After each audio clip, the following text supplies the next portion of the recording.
We're ready to get going now.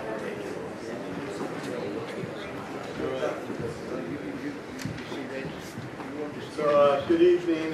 Thank you everybody for coming out on a night like tonight. When we originally scheduled it, it was they told us to be 80 degrees and blue skies. So, unfortunately, it wasn't that way. So that's why we're doing a little bit of a late start to get some folks that might have been delayed trying to get over here.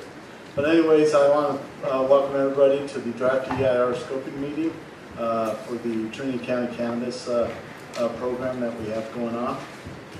This is a rather large project for the county, so when we have large projects like this, it's common that staff will contract this out to experts that help bring information to the county and help not only present the item, but also to make sure that we jump through the right hoops and get the right information, and also to help us make sure that we get comments and inputs from the public and that they get to be noted and addressed. So with that, I wanted to make a couple quick introductions. First of all, we have David Kovac. He is the project manager for the CEQA document. And then we have Leslie Hubbard. She is the deputy director of planning. And then we have Pat here from Ascent, who is our consultant that's preparing this. And then finally I have Derek Cole, who is with Cole and Hubbard. And he is the county counsel, well, not county counsel, but he is the attorney that is representing the county through this process to make sure that we get to where we need to be. And so with that, we will have a period where Seth's going to make a presentation about what this is all about.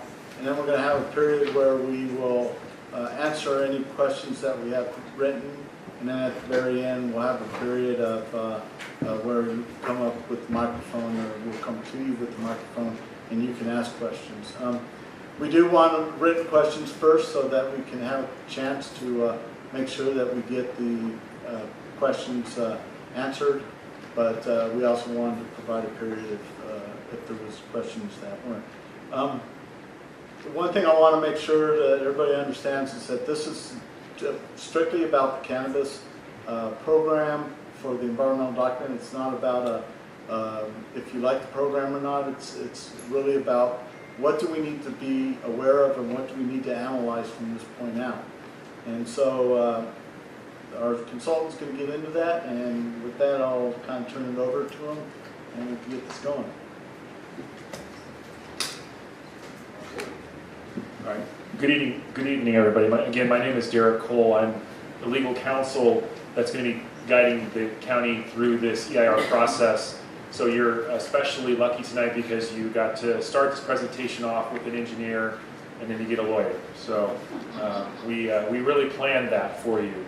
I don't have Rick's charm, so I apologize for that. But in any event, what I'd like to do now is take a few minutes and give you a summary of what this process is all about, what CEQA is, what EIRs are, what their functions are within the overall regulatory framework in which the county has to consider the marijuana, the cannabis program. And so I'd like to take a few minutes to do that, and then as Rick mentioned, we'll have a time to review written comments and questions, and we'll go through those, and then once we've done that, then we'll open it up, maybe sort of Phil Donahue style. You guys can ask questions or state comments, but again, as Rick has said, the purpose tonight is for us to gather your input, and if you have questions about process, not about substance, then we would be more than happy to answer those. But obviously, we're not the Board of Supervisors. We are simply presenting the EIR eventually to the Board of Supervisors, as I'll explain, and we are essentially the staff for this project. So we're simply gathering. So you all may have some questions and you may have some comments, and certainly you want to present those, but just so you understand what our hope is that we leave here, the consultants, the planners, myself, we leave here with a lot of really great input from all of you as to what you want to see and the environmental impact report. So if I had to say what is our purpose tonight, our purpose is really to let you all provide input and to help us out. That's really what we're looking for tonight. So with that, let me get into the presentation. So what is tonight's agenda? As I said, we will provide an overview of the proposed cannabis program and the environmental review process. So that's really what I will be doing here in the few minutes that it takes to get through this first item. Then we will identify issues to be evaluated in the environmental impact report. After that, we will receive agency and public input comments on what should be addressed in the draft EIR. So that's really your part of this evening. And again, want to emphasize that we're not considering or taking any action on the cannabis program. We're not the Board of Supervisors, and we're several steps away from where the board will ultimately be the decision maker. And I'll talk about that in a few minutes about what that process looks like. But I know I'm sounding like a broken record. I just want to emphasize that we're not here to get into a substantive discussion about the merits of the cannabis program as it exists today or as it could exist once this environmental review is complete. So with that, what the county has done thus far, it has adopted a series of ordinances that constitute its cannabis program. And these ordinances address the issues of cultivation, they address testing, nurseries, distribution. We also have retail. We have micro businesses, which are sort of a combination of some of those activities done on a smaller scale. And we have manufacturing, which are the process of taking the product and turning it into topical or edible or other types of consumable products. So the county has an existing set of ordinances that address all of these subjects, and we provide the numbers of those ordinances. Many of you may already be familiar with these ordinances, but these are all available on the county's website through the planning page of the county's website. What is CEQA? CEQA stands for the California Environmental Quality Act. CEQA is its commonly known acronym, and basically it's a disclosure document. And perhaps the word document is an understatement, because typically the document that is produced by CEQA can sometimes be several inches high if you stack it on a flat surface.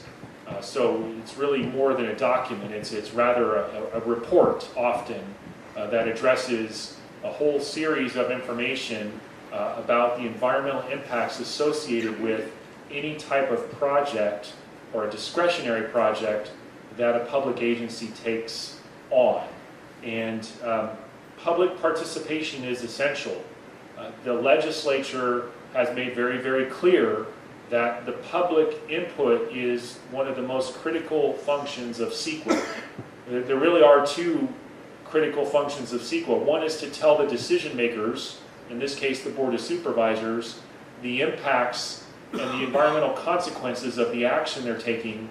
But the other is to give the public the ability to provide input about those consequences and about the environmental impacts of the action that is being taken. So it's a document that works both ways. It benefits the public, but it also benefits the decision makers.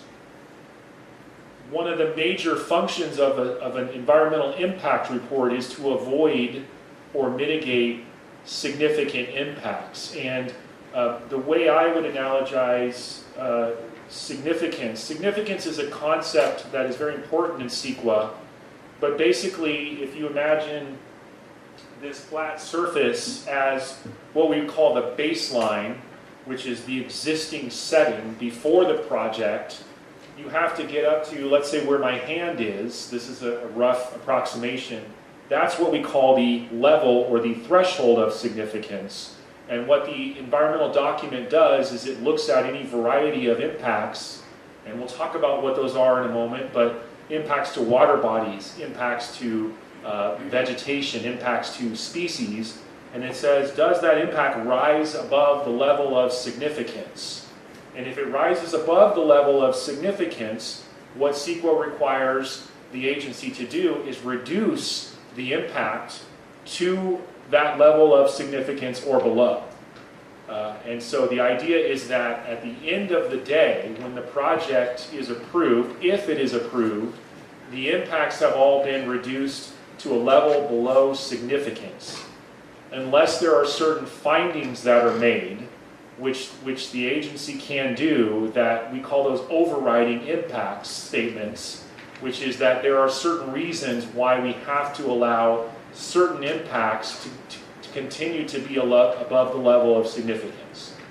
So that's a rough summary of how impact analysis works in CEQA. It's probably not a great summary, but the idea is that you analyze when the impacts rise above the level of significance, and then you identify ways to reduce the impacts below the level of significance, and that's what we call mitigation, or we call them mitigation measures. The idea is we want to identify ways to reduce the level of a particular impact to below the level of significance, and that way make it an environmentally superior project if the agency ultimately adopts the project.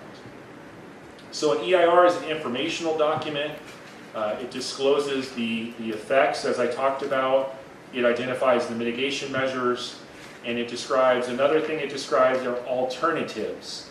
And so what an EIR will do is take a project and then look at alternatives to that project, one of which is what we call a no project alternative, which is what if we didn't take any action at all? In other words, here we have a project, let's say we didn't approve the project at all, essentially the opposite of the project, what would the impacts of that be? And then you may consider any variety of levels, a reduced project, a project at a different site. That's usually, we're dealing with a county-wide program here. But the idea is to not only show the impacts and the mitigations, but also look at alternatives that the agency can consider that might actually make the project a better one, or might make it environmentally superior. So in that regard, the EIR is really an informational document, and it's meant to be a useful document. It's not simply a fact-gathering exercise, even though you have teams of consultants and planners and engineers and others, lawyers who get involved. The idea is that it's supposed to be a meaningful process, and it's supposed to be something that is helpful to the agency. The agency must certify the EIR before it takes the action that it is considering. And so that's ultimately the culmination of the EIR process. Once you have the EIR itself and it's finalized, the agency has to first certify that document. And what that does is indicate that the agency is aware of the contents of that document, all the impact analysis, all of the mitigations, all of the alternatives, and it certifies the document. Then it must take the action, or it must decide to take the action. But the idea is that the certification of the document comes first, because logically the idea is that we don't want the agency to take the action until it has actually finished the entire process and review that CEQA requires. And so that's an important concept, that certification must occur before the action. So what is an EIR? This is simply a summary. What it does is it discloses information about the impacts of a project. It identifies mitigation measures. It looks at feasible alternatives to the project, and it provides a way for the public to provide input so that the public can participate in the process of considering the project and providing meaningful input to the agency before the agency takes actions. I think it's important, and all of us here feel it's important to talk about what the EIR doesn't do, because there are some things that it doesn't do. It does not require mitigation for existing environmental conditions. So the things that exist before the project, whatever they are, those don't have to be mitigated by the EIR doesn't have to analyze those and propose mitigation. It looks at the action that is being proposed, not the existing conditions of the project. It does not advocate for the project under evaluation. The ER is neither an argument for or against the project. It is simply looking at what are the impacts of the project, how can we mitigate those impacts, what are alternatives to the project, so that you, the agency, can make an informed decision. But it's not, just by certifying a document, that doesn't mean the agency must approve the project. Equally, it doesn't mean that the agency must deny the project. There may be significant impacts that are identified, and as I indicated, there are certain circumstances where the agency can adopt what's called an override finding and actually adopt a project that will have unmitigated impacts that are significant on particular aspects of the environment. CEQA does not prohibit that. It requires the agency to go through a process and to make certain findings, but it is also important to understand that the EIR is not, it doesn't mean that you can't approve a project that will have significant impacts. The real question is, does the agency know of those impacts, and has it explained to the public through its findings why those impacts should be overridden for that particular project? So in that regard, it's an informational document. Also, CEQA does not address economic and social issues. So if there are any sort of property values, for instance, are economic issues, and so we're not looking at the economics of the action. That's not something CEQA looks at. So here is a list of areas. These are the areas that we will look at. Broadly, we look at aesthetics, agriculture and forestry resources, air quality and odors, biological resources, archaeological, historical, and tribal cultural resources, energy, geology and soils, greenhouse gases, hazards and hazardous materials, hydrology and water quality, land use and planning, noise and vibration, public services and utilities, traffic and circulation, wildfire, cumulative impacts, and I'll give a brief summary of what those are. Cumulative impacts are looking at the combination of multiple projects. And so, for instance, if you have, let's say, one factory that's going to emit emissions of regulated materials into the air, you could look at the impacts of just that, but you'd also have to look at other factories in the vicinity if they are also proposed for agency action, and look at, is there a cumulative effect of all of those factories emitting toxic materials and other materials into the air? Because sometimes in the environmental world, from a scientific standpoint, when different emitting bodies get together, the cumulative impact of all of their emissions is going to be much greater than if you just look at one. In other words, the sum of the parts is greater than the whole, sort of thing. And that's roughly what a cumulative impact is. And then also growth inducement is a broad area. Will the action taken cause more growth? So if you're going to build a new freeway, for instance, that might open up the door for future development, because now you're increasing the ease of transportation through a particular area, and often that opens the door for new development. So the EIR will come out. We'll talk about the process in a moment, but it has a format.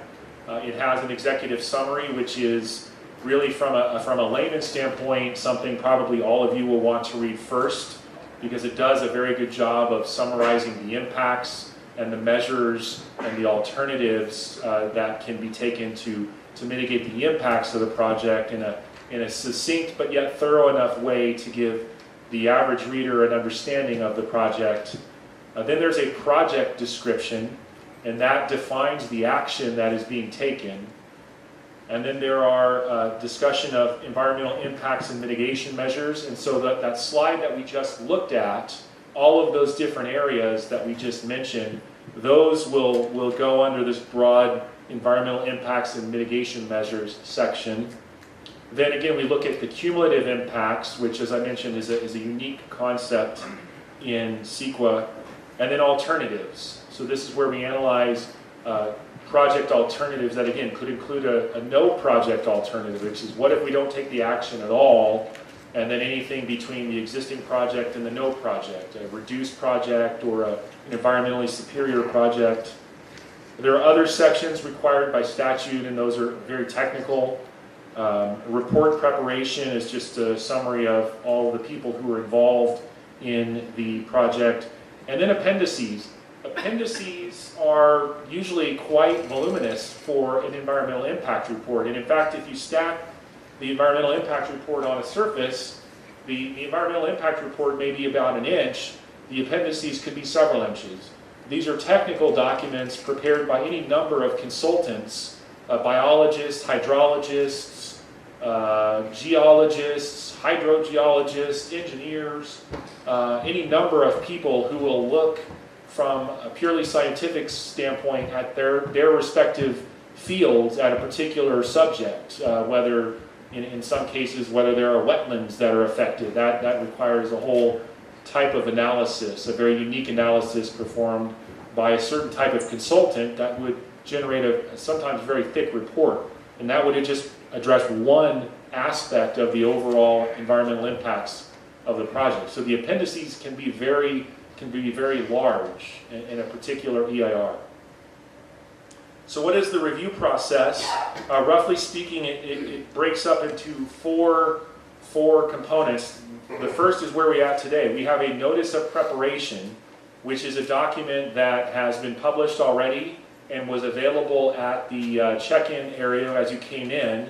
And this is basically a document that says we are undertaking a 30-day review for purposes of soliciting comments. That the county is preparing an environmental impact report, and it is coming out to the public to solicit your input on what should be in that report. That notice has been prepared. In addition, a scoping meeting is required by CEQA, and that's what we're doing tonight. We are holding a meeting, and after I finish up here, we will spend the rest of the evening soliciting your input. After the scoping process is over, there will be some time, because the staff and the consultants do need a lot of time to gather the information that you provide tonight, that anyone else provides, and that other agencies provide.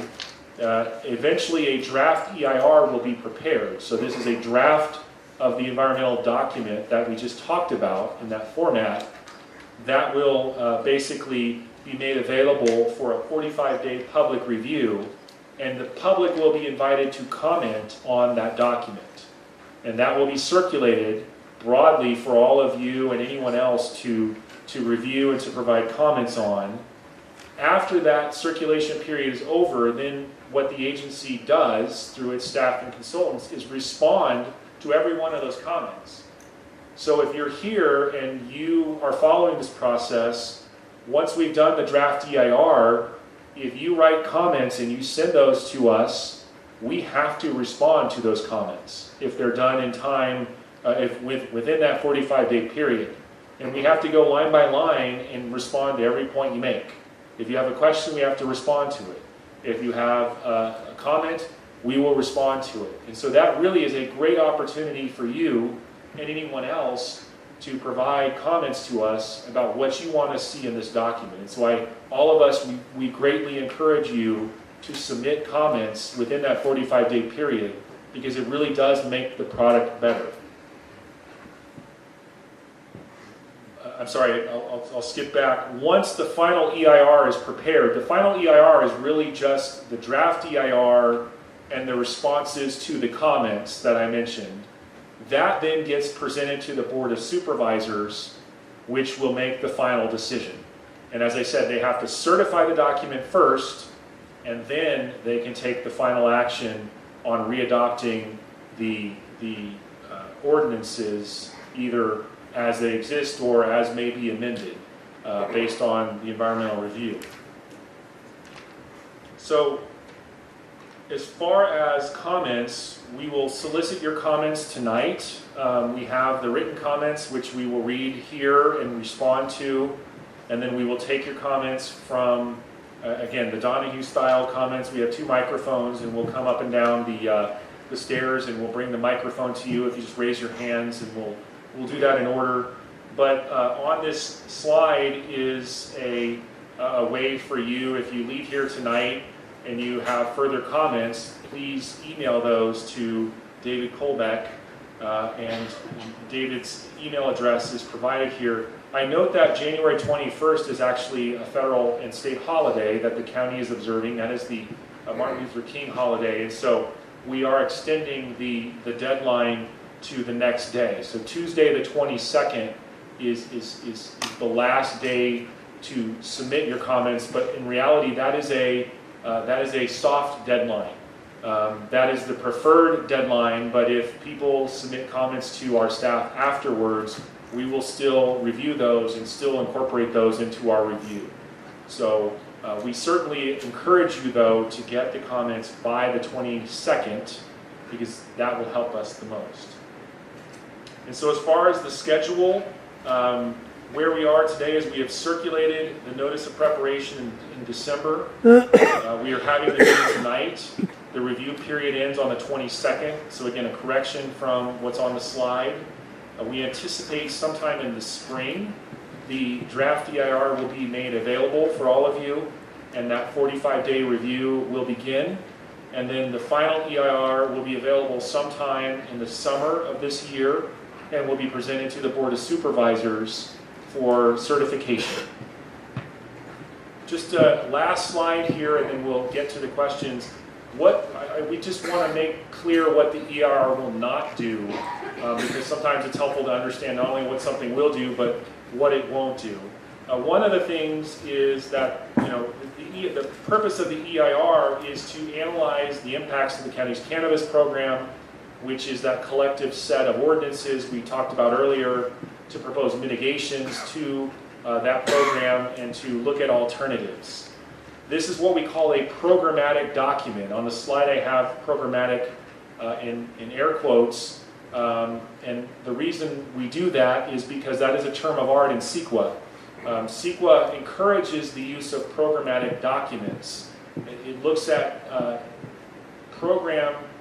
it encourages streamlined environmental review, so that if you analyze things at a broad programmatic level, hopefully you don't have impacts that will continue from any further projects that are based off of that program document. So here, our program project is the adoption of all these ordinances, and then from that there is a licensing scheme. There will be licenses that are issued from under the authority of that program. And so the idea is to streamline as much environmental review as we can, so that the licensing process would simply flow from the programmatic EIR. In other words, that when we get to the process of issuing licenses, many of those may not require their own separate environmental review, because we have analyzed those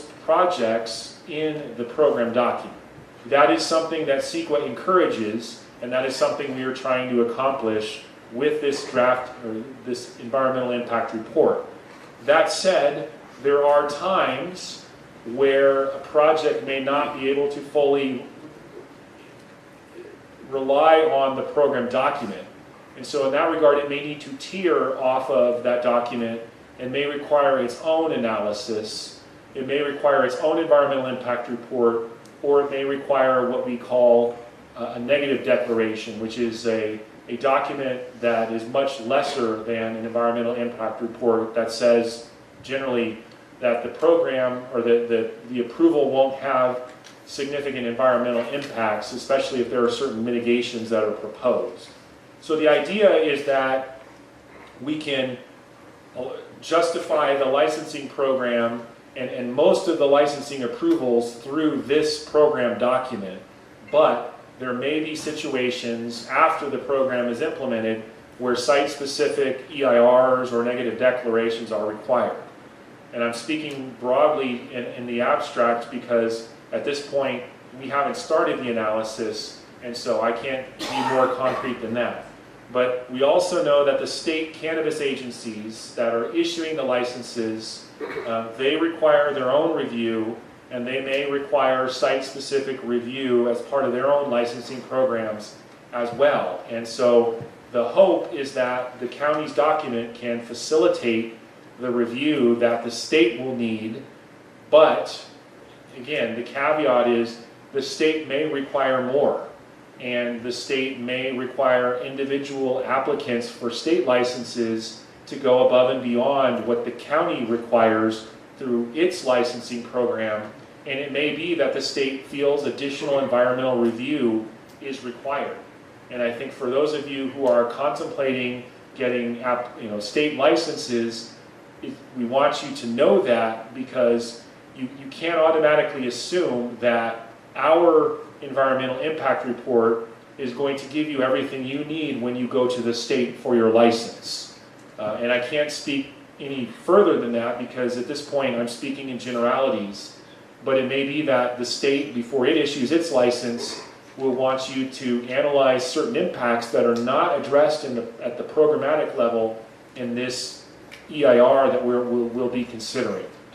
And so I just, as an advisory to all of you who are looking at getting state licenses, please make sure that you analyze the impacts associated with your own application, look at the documents that you need to look at, and look at the requirements that the state is going to impose. And my advice is, an ounce of prevention is worth a pound of cure. You should start looking now at what the state may require, and doing your own due diligence, and even working with your own consultants if you need them, because there may be limitations on what we can do at the county level for you at the state level. So that's a simple statement, but that's about as far as we can go. So with that, we will now turn it over to the comment. We'll handle the written comments, and then once we're done with the written comments, then we will do the oral comments. So.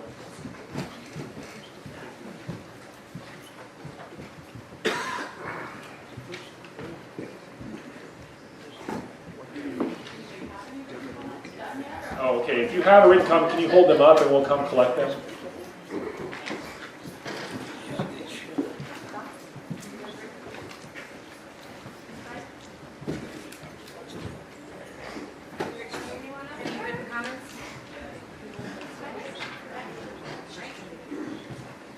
We all type.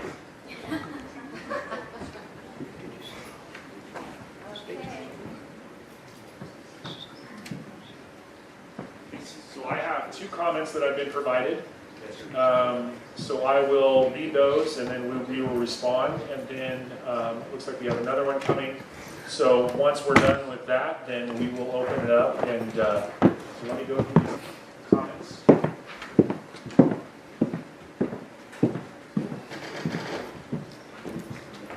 All right, so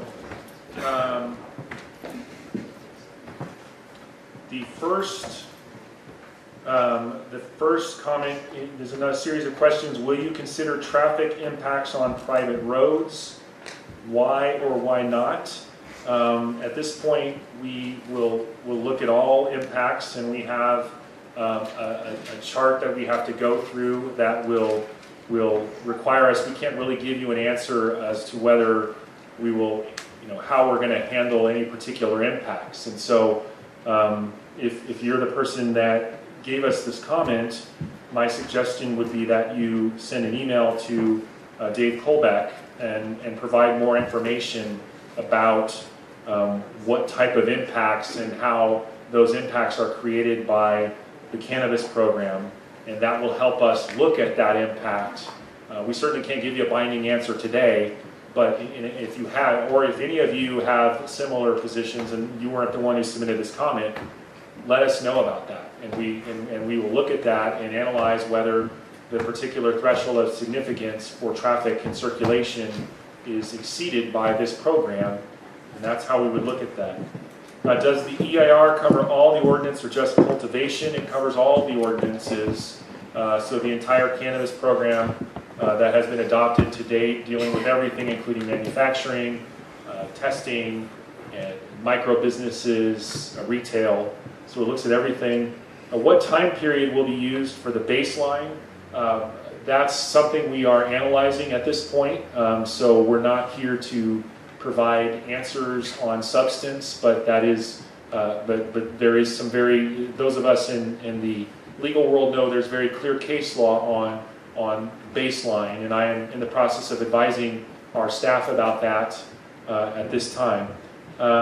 In the mitigation measures, will standards be stated on thresholds which an applicant must have a site-specific review? And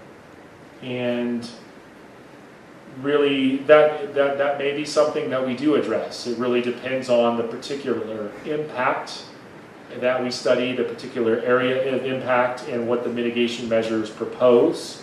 But there may be situations where in the mitigation measures we do require that something be done at a site-specific level. That is something that is in the abstract a yes answer, but until we actually go through the process, we won't know. But it's a very good question, and I appreciate it being asked. The next question, or it's more of a comment, or no, it's a question. There is California case law that says social and economic can be part of EIR. Why would it not be included in this EIR? The case law is a little bit more refined than that. It says that social and economic factors could be considered if they have a physical connection to an environmental impact report. It's kind of a complicated area of CEQA and an evolving area and somewhat of a murky area. So what I would say is in the abstract, social and economic factors cannot be considered, but if they are tied to a very specific environmental impact, they may be considered, and that is what California case law says. But again, if you are the person who wrote this comment, or if you share this view, and you feel there are things that you want to share with us about impacts, then let us know. If what you write is focused on social and economic impacts, we will look at it. And if we look at it and see that it ties into a particular physical impact or environmental impact, then we will take that into consideration. And so my response to this writer and to any of you who share this view is send us information. Send David Kolbeck some more information about what these social and economic impacts are and how they affect you, so that we can analyze whether they in fact do present CEQA issues. Now I want to read a comment into the letter. I'm just going to read the letter contents into the record here. So this individual writes, in addition to comments submitted by Safe Alternatives for Our Forest Environment, which I endorse and adopt as my own, I wish to emphasize some critical concerns. I'll stop there and say that the county has received a letter from this group, which the acronym is SAFE, that has made a number of assertions about the county's needs in relation to the CEQA process, and I believe that came in either November or maybe December. But if we don't have copies of it here, but if you are wondering about that, we can provide a copy of that to you if you request it from our staff. But just so you know, that was just so you understand what that reference is.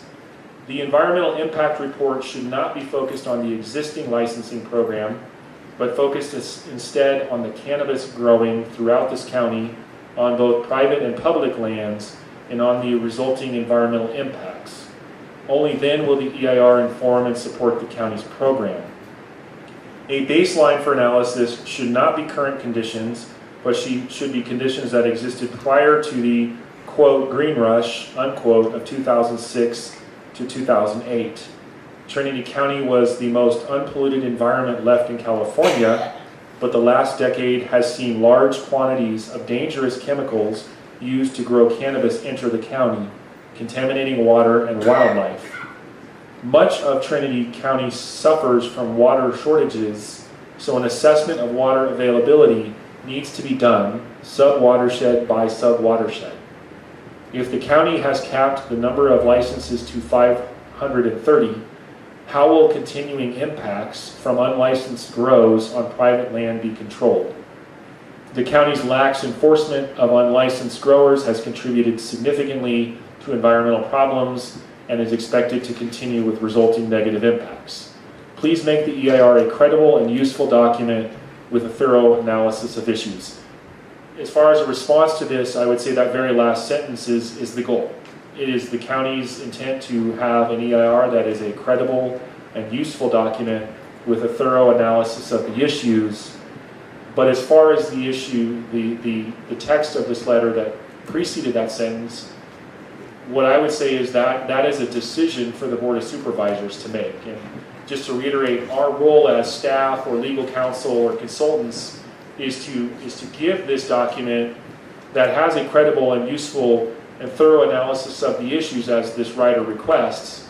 But as far as the issues that are raised before that, that's not what we're here to do. That's what the Board of Supervisors ultimately is required to determine, and that's what you, whether you agree with these statements or you disagree with them, ultimately that's for you to take to the Board of Supervisors at the appropriate time. So those are the written comments that we have. And so at this point, what we will do is just ask that you raise your hand if you want to make an oral comment, and we'll bring a microphone up to you, and we'll take all your comments.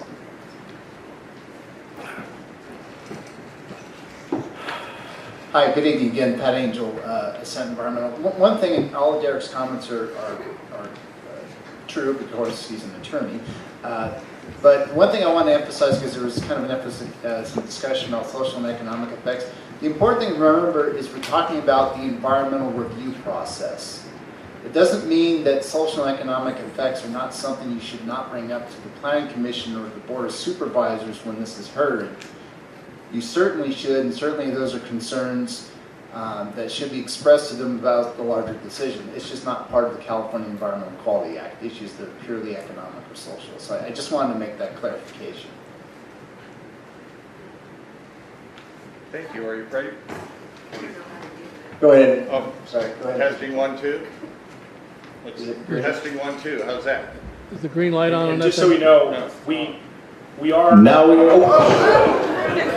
Great, googly moogly, somebody turn this thing down. Okay, so why don't I hold it back here so we at least have my voice on the record. My name is Michael Snyder. I have a couple of questions for you. First off, in terms of the baseline that we're talking about, there was a comment in that letter there saying the baseline should be set at some arbitrary point in the past where some utopian existence was going on here in Trinity County. I would first off like to have, I look at the impact of timber on the environment and on the roads that are carved and on the watershed. We had a spring above us this last summer where SPI was pulling out over 30,000 gallons a day so they could dump water on the roads so they didn't get dust in their truckers' eyes. So if you're talking about environmental impact with regards to water, I would like to know where the baseline exists with regards to not just, marijuana, but here we're talking 30,000 gallons a day to keep dust down on roads.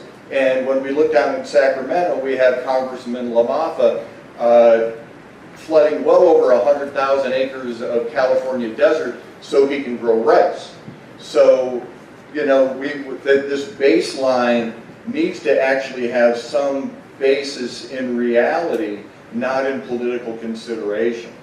And so I would respectfully suggest that this baseline be well defined, that the definition of impact, as you described from the floor to whatever this hypothetical point is, be well defined and not just, with regards to,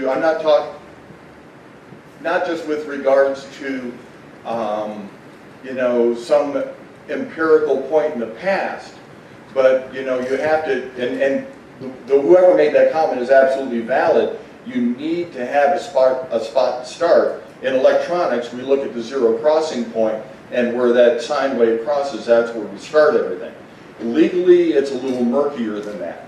But I would suggest that utopian past over a decade ago is probably not where you want to go.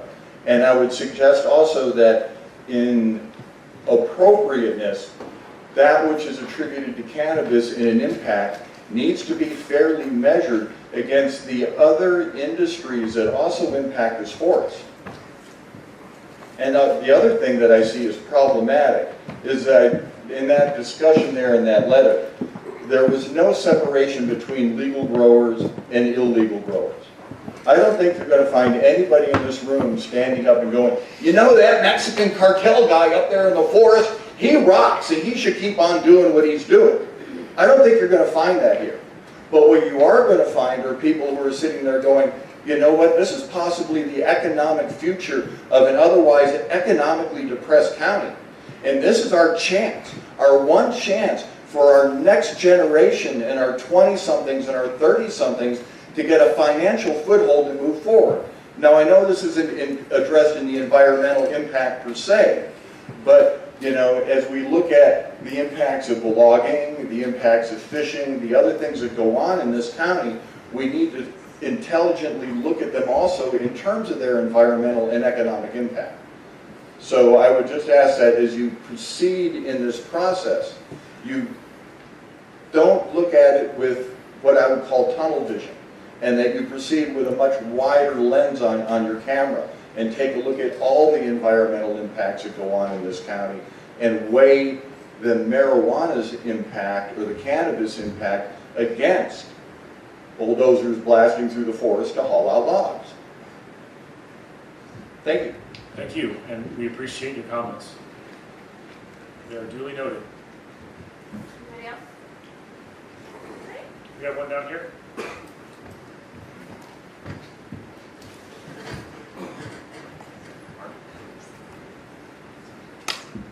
Thank you. My question is for you, Mr. Cole, and my name is Andrew Franklin. And going back to the beginning of your presentation about the process, I was a little confused that familiar with the EIR process and a lot of timber sales and whatnot, but you made a point that the project comes before the EIR. And here, the project, I believe, is the cannabis program, and the cannabis program has already been going on for more than 3 years. So could you clarify or clear up why the EIR is starting now and the project has already been going on for 3 years? And does the county feel safe and strong that this is the proper process that should have been followed the entire time? Thank you. That's an excellent question, and you're right. The program is already in existence. The state legislature about a year or 2 years ago enacted legislation through what we call Senate Bill 84 or 94. I'm losing the number. And basically what it said is that agencies like the county can adopt their programmatic EIR or their programmatic ordinances.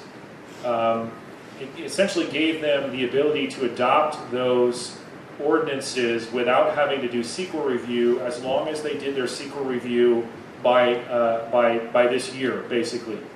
And so the county did rely on that essentially exemption back when it initially enacted its cultivation ordinance and some of its other ordinances. But we do have to go forward and we have to re-adopt the program. That's a requirement that we have to finish this up and re-adopt this year. So in the ordinary sense, yes, we have to do the EIR and then we have to take the action. Here it's a little different because we're essentially re-adopting the action, but the critical point is we have to actually take the action again. The board must vote again to enact the program. You're welcome. Any other questions? We have one up here. Why don't we do this up here and then we'll go to this gentleman next.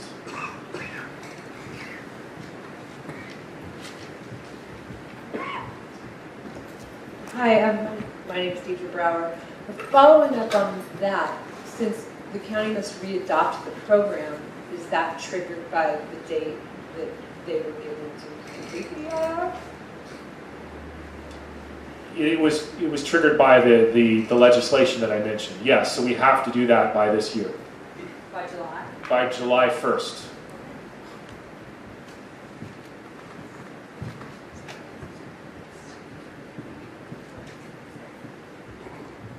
Hello, can you hear me? Yes, I can. All right, hello. I had a couple of questions, if I may. The first one is, within the NOP, there is a figure of 3,500 approximate unpermitted cultivation operations within the county. And I'm assuming that that's at the baseline that you've established within the NOP, is that correct? I'm not going to get into specifics on what we're doing on terms of baseline, because that's really a substantive discussion. So if you want to provide input on that subject, please do. I guess I was just kind of trying to understand where your statistic of 3,500 came from. There was no citation for the methodology. I don't know if we have staff members. I just found it hard to make comment on the statistic, perhaps. Yes, or please do. I found it hard to make a comment on the statistic if I don't understand the methodology, and then to understand where the baseline and the things that expand off of that statistic are, the methodology is going to be relevant. Do you have any information So, on how as that I understand, that is an estimate that our staff has generated. Do you have a different understanding? If you do, then please don't hesitate to share that with us.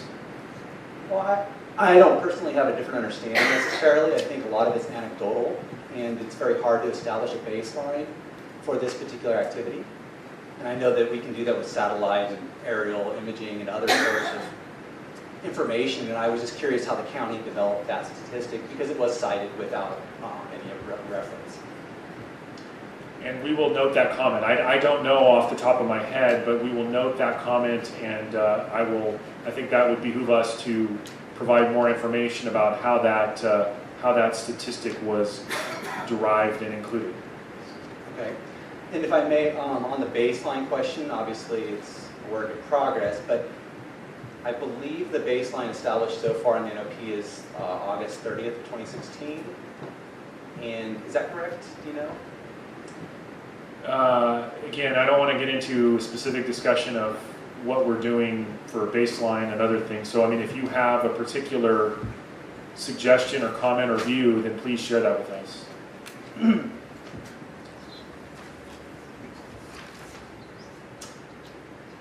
That is the date listed in the NOP, and I'm trying to understand if we're to make comments for the EIR, if that baseline is going to be adjusted back or forward in time, how our comments can be relevant if we don't have a starting point to which to assess them. And so we'll be releasing, that's a good question, we'll be releasing the environmental, the project description very shortly, and that will be addressed in the project description.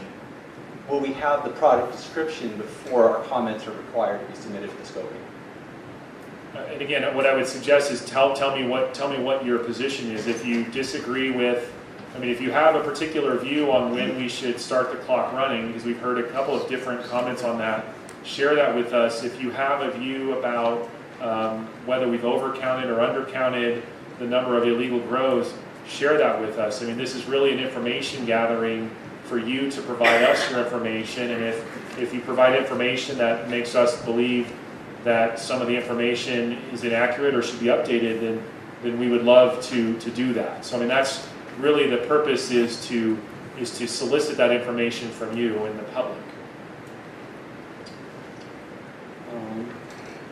All right, well, I think I'll leave it there for the moment. Thanks. Thank you. And I think we had, no, I think that was, you have one more? Hi, Lisa Wright. Just to follow up on some of the questions already presented. So I'm having a little bit of difficulty understanding how you scope out, like take out of the scope, the illegal grows, as is stated later in the NOP, that it's going to be focused just on the impacts from the program, yet those are cited, the illegal grows, as the major contributing factor to the environmental harm that exists. So how can you separate those two? I mean, we can only, so you have a baseline and then you have to determine the impact based on the action taken. And the action taken is to create a legal permitting system. So we can only analyze what we're going to authorize through the program, which is a legal permitting system, and so we can only analyze the legal grows. We are looking at the impact of the illegal grows as part of the analysis of the baseline. I can tell you that.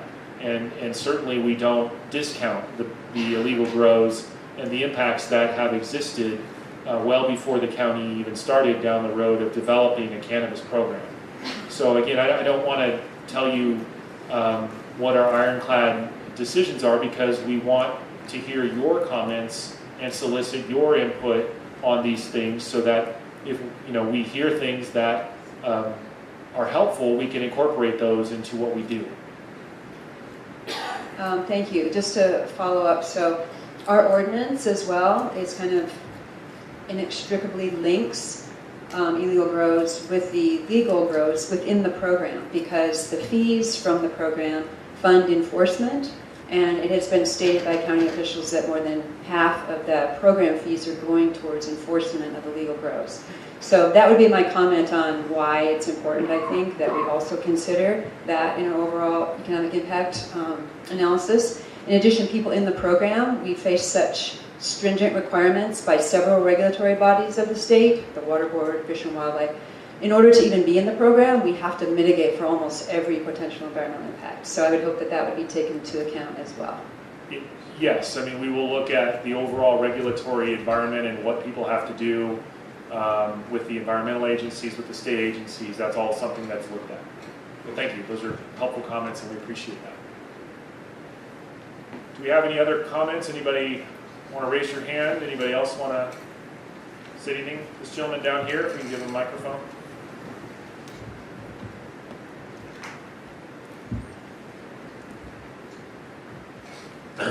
Yeah, I'm curious.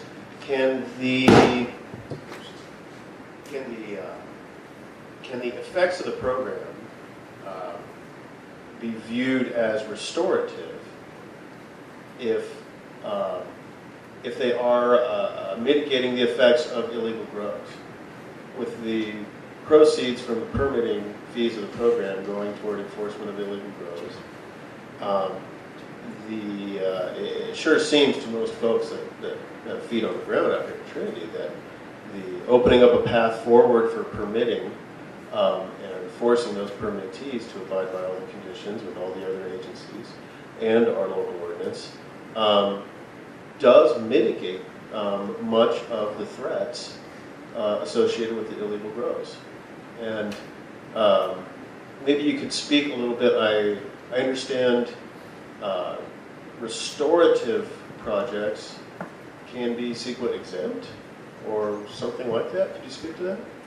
In the abstract, yes. We are not taking the position that this is an exempt project. There will be an EIR, but there are certain exemptions that would address that issue, but I don't think this is one of them. As far as what you just said, I mean, we will note that comment. We are gathering your input, and obviously the baseline is a very important subject because it determines, how, it sets forth whether there is a finding of significance. You have to look at the impact and how much of that impact, if any, is above the baseline, and that's how you determine if you're at a level of significance. So we understand that the baseline is a critical issue, and we are analyzing it, but we would ask, if you have any views about that you feel free to share those with us.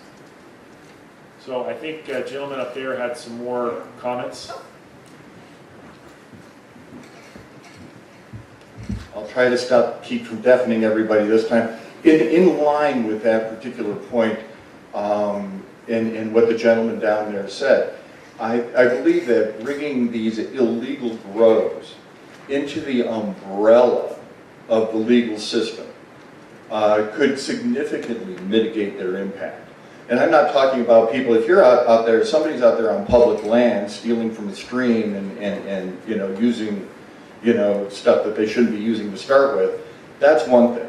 But I'm talking about people on private land that are currently not permitted, that are would love to get into the process that are not. But as a result of all that, they're not compliant. And I'm thinking that opening an umbrella so that more people can be brought into the fold, as it were, and as such be raised to a legal level and then be brought into compliance, as a part of that, I think that would go a long way towards mitigating the kinds of concerns that we hear here. And I would, invite you to look at that strongly as, a solution and something that you can use going forward. Thank you, and that comment is duly noted. Do we have any other comments? Anybody else want to provide any input? Feel like an auctioneer going once. There we go.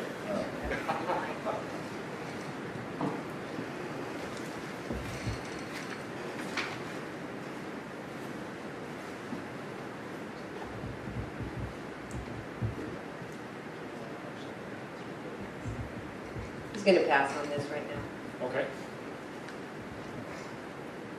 Any comments? Anybody else?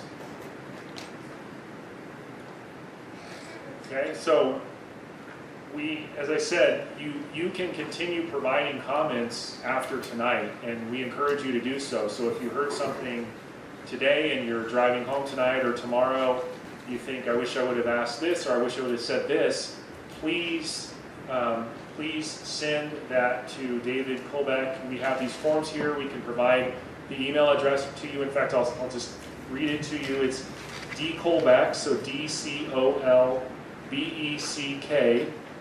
at trinitycounty.org.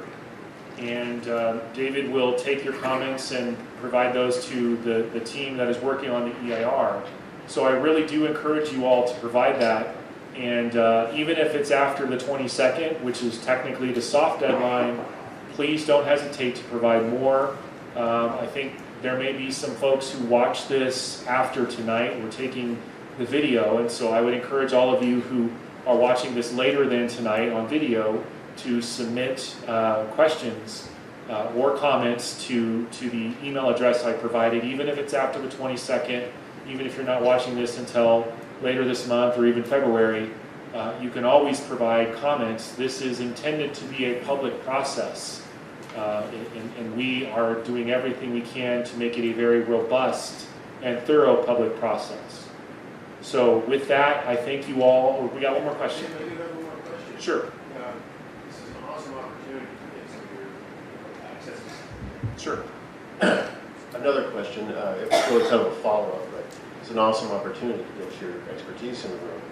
Can you speak to some of the legal precedent that you'll be using to help decide on the establishing of the date of baseline?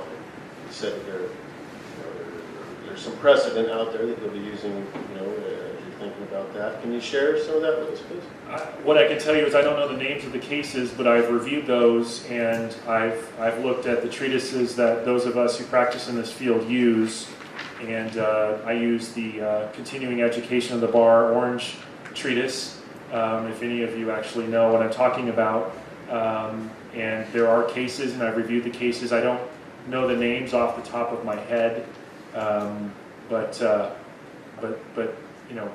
like I said, that we will be analyzing that issue and addressing it. We're aware that that is a critical issue. This isn't building a subdivision on a field that is in natural condition, and their baseline is natural condition, and the project is the developed situation. Here, it's a very different situation, and we're analyzing it.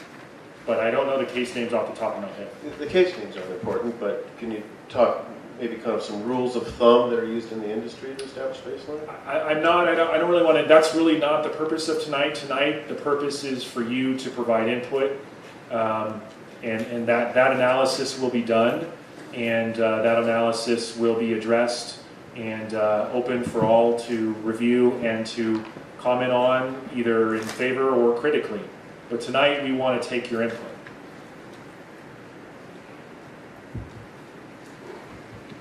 So again, with that, you can continue providing comments, and we encourage you to do so. And if you know people who, also might want to provide comments, give them the email. We really, truly, the more the merrier. We really believe that. And so thank you very much. Please travel safely tonight in this weather. And thank you for braving this weather to come here tonight. And if I could, right at the very end, add something. I will have DVDs available upon request of the video that's been made tonight, so if you please contact me, come to the office, I'll make those available to you. It will also be on Mr. Forsland's YouTube channel, I believe. I haven't quite. It'll be on YouTube channel. It'll probably be just Trinity County Planning will get you there. County Planning Department. And please keep looking for updates on the CEQA information page there. We may have some additional information coming up. We will put the PowerPoint on there. Okay. Yes, so this PowerPoint will be on the planning page. Great, good. So please look at the planning department page. Thank you.